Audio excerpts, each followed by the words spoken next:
Hi, thank you for watching and welcome to the Self-Healing Body Project. I'm Jess, nutritional therapy practitioner and certified autoimmune coach.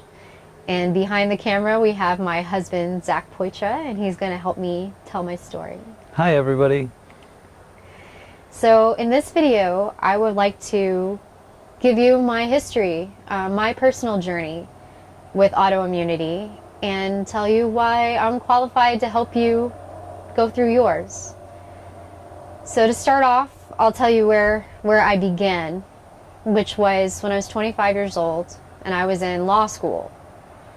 It was a very stressful time for me. I was spending probably 12 to 14 hours a day studying. And beyond that, I wasn't eating well or eating very much. I was not listening to my body, I wasn't taking care of my body, and I was really pushing it beyond all its boundaries. There were mornings that I would wake up, it started with a very swollen joint in my pinky finger, and then it spread to my feet. I would just have very sore feet in the mornings, and then my knees. And then I started to have this extreme fatigue where it felt like my whole body was lead in the morning. It was difficult to move. It was hard to open my eyes.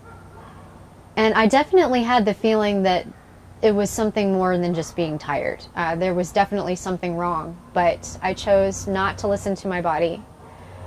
I chose to push through, as so many of us do. And there was one morning that I woke up and my body said, absolutely no. You can't push through this one. I woke up and I literally couldn't move. I was contorted into this little ball when I woke up in the morning, and it literally took me about 20 minutes to kind of unfurl myself, and it was excruciating pain just to roll over and straighten my arm enough to get the phone so that I could call someone to help me.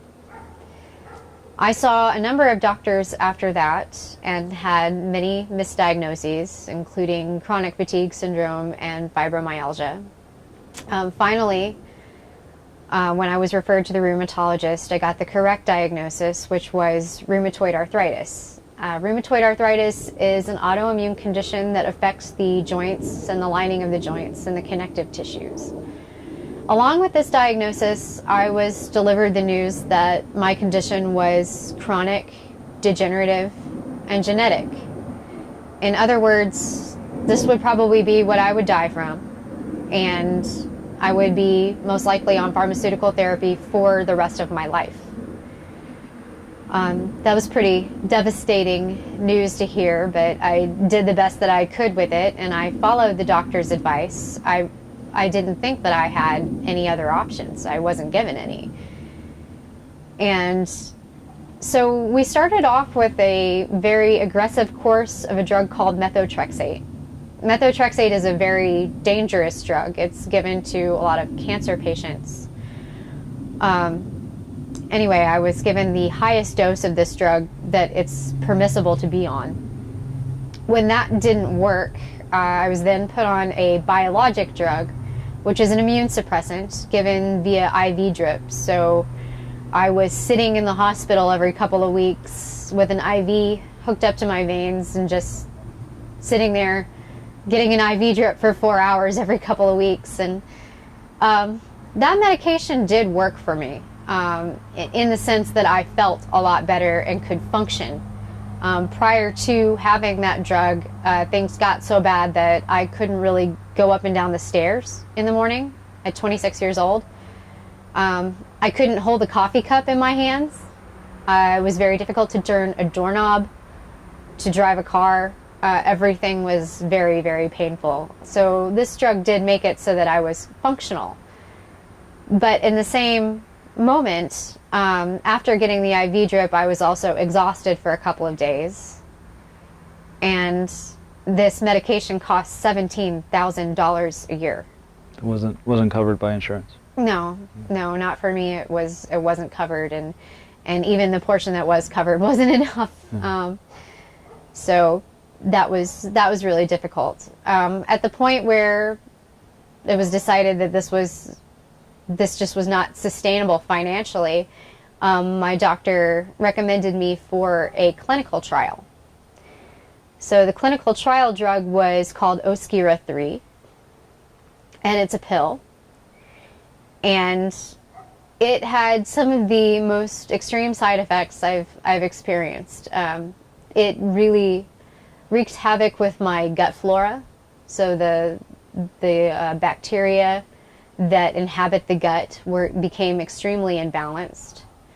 I didn't have a normal bowel movement the entire time I was on the drug, and for 6 months after stopping it. And what was the real straw that broke the camel's back for me was that at, I think, 28 years old, this drug made me gain 30 pounds in about a month.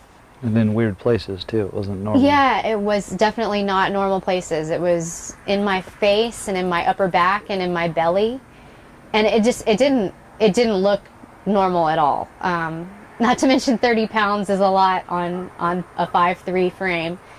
And I had been active and in the fitness industry, and I had some vanity associated with it. So it was not only do I feel sick, now I really look sick, and I'm a young woman, and this is just really not acceptable to me. Now, this shouldn't really be acceptable to anyone, but for me at that moment it was, vanity rules, consequences be damned. I'm quitting everything cold turkey.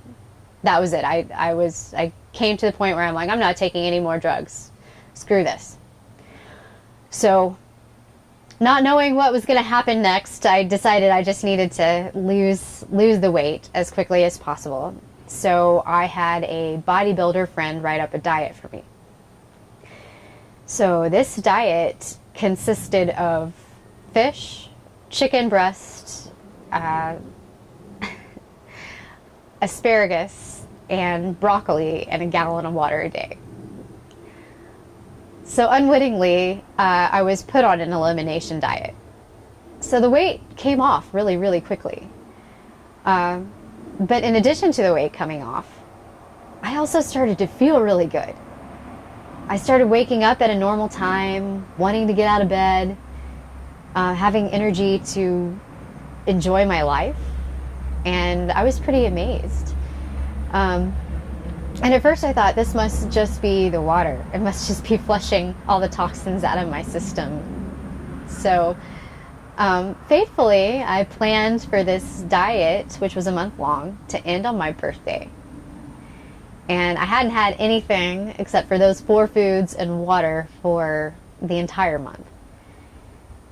So I decided to kick back and enjoy myself with a couple of beers and a piece of cake and enjoy those things for that moment. I did, but I also woke up the next morning with a flare of epic proportions. I've never been in so much pain in my life, and that's a lot of pain. So this flare lasted for about 2 weeks. But when I finally came out of it and got my brain back together, I realized I have control. I have control of this. This is all about what I'm putting in my mouth. This is all about my diet. And so from that point, I launched into some self-motivated study for a long time about, I would read anything and everything I could get my hands on about autoimmunity and nutrition. And this is an interesting point, because even though you stumbled upon this seeming solution, the solution wasn't sustainable, and you still had to dial in the perfect diet for you. And how many hours of study would you say you've put in? I'd say I've really put in tens of thousands of hours. Wow. At least 10,000 hours. Really? Wow. Okay. Yeah. Wow. Just reading everything, and then also I took a course through the Nutritional Therapy Association, and I've done many continuing education courses, most recently through Dr. Sarah Ballantyne from the paleomom.com. And her course was really quite in-depth and incredible, and so I really appreciate the work she put into that. And that's specifically around autoimmune, yeah? Yes, that was the Certified Autoimmune-Coach course. So yeah, as Zach brings up, I would not, of course, recommend that diet to any one of my clients. It's too restrictive, and it doesn't have the right kind of nutrition in it. What it did do, though, and why I was so lucky to have that diet written out for me, was because it did take out all of the offending foods. So it took out everything that could have possibly irritated my gut, and it took out everything that could have possibly stimulated my immune system. So it was really a fateful thing for me. And so now you're happy and healthy, and where are you at now? And of course you have some news to share, and so why don't we talk about that a little bit? So I have been in remission for about 6 years now. And that's taken quite a lot of work, as Zach mentioned, quite a lot of hours of self-study and also a lot of training. But also a lot of listening to my body and dialing in the diet for myself. I wish that I had had a coach through all the trial and error that I went through, because even though I knew what to do with the diet, and it's fairly simple, the process is fairly simple, the reintroduction phase was really hard for me, and I had to do it about 3 different times before I actually got it to stick and got all the data and results that I was looking for. So having a coach and having someone there to guide you through the process, I think is monumentally helpful. But I did finally get there, and I did finally get into remission. And not only that, but in the last 2 years especially, learning more about embodiment and interoception, or communicating with the body and the intelligence of the body, has been extremely important. Also, when I was diagnosed with rheumatoid arthritis, at that point I really had given up on ever having children, because with autoimmunity, it's very difficult. A lot of times after the birth you have flares, and it's also can be quite dangerous for the child, because there's a lot of autoimmunity and conditions in the autism spectrum that become much more probable when you have autoimmunity and you decide to have a child. So over the last 2 years, I have felt incredibly confident in my health, and so confident in fact that we are actually having a child. I am 5 months pregnant with our son, and I have had nothing but beautiful feedback from all the medical professionals that I've been working with as to my health and as to his health, and I feel very confident and excited for the future. So thank you very much for watching, and I hope you tune in to some of our next videos, which are going to go a little more in depth on our philosophy about nutrition and our philosophy on embodiment. Thank you very much.